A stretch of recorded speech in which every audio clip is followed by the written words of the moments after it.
Uh-oh,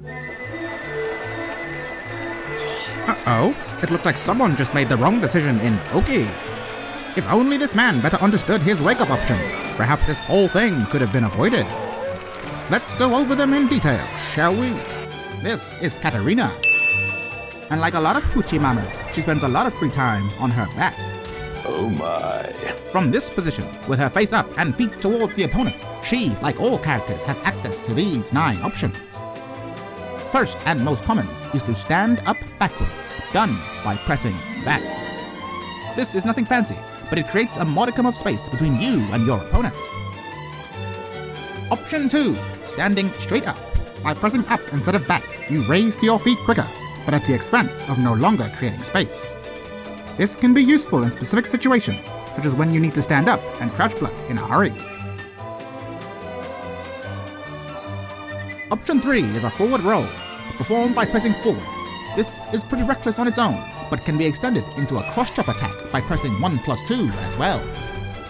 This move knocks down on hit, and leaves your opponent at heavy minus frames if they block it, giving you the chance to create a mix-up of your own.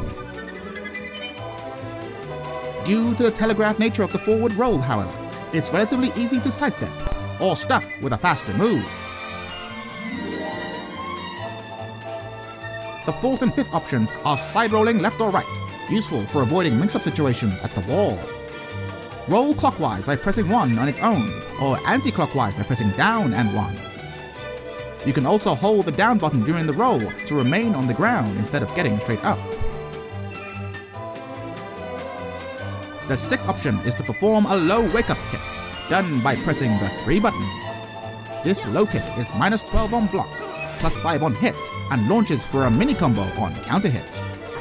However, it being a low means it can be low crushed, low parried, or simply blocked and punished. The 6th option is to perform a mid wake-up kick, done by pressing the 4 button. This too is -12 on block, +5 on hit, and knocks down on counter hit. This move tends to be useful for catching out those who hope to stuff the low wake-up option. Option 8 is the spring kick, performed by pressing 3+4. This leaping attack goes over lows and knocks down opponents on hit. It's useful for catching opponents who are running in, but be careful, this move has a rather poor hitbox, making it surprisingly easy to whiff and prone to being baited. The frame data of this move is rather tricky, as it's fully launch punishable if blocked early in the animation, but a mere -10 if blocked late. Option 9 is this adorable little toe kick, a quick low that pushes back the opponent, giving you time to roll away. However, this low is -16 on block, making it every bit as dangerous as the other attacking options. Use with caution. But of course, you won't always be knocked down and left in this position. From this position, with your body face up but your feet facing away from the opponent, you have far fewer options. You can't spring kick, toe kick, or forward roll attack. However, you can still perform a low wake-up kick or mid wake-up kick. The same is true when knocked face down, either with your feet towards or away from the opponent. Certain characters also have unique wake-up options with special pros and cons of their own. Which one you choose depends entirely on the situation, but choose well lest you end up on the ground for good.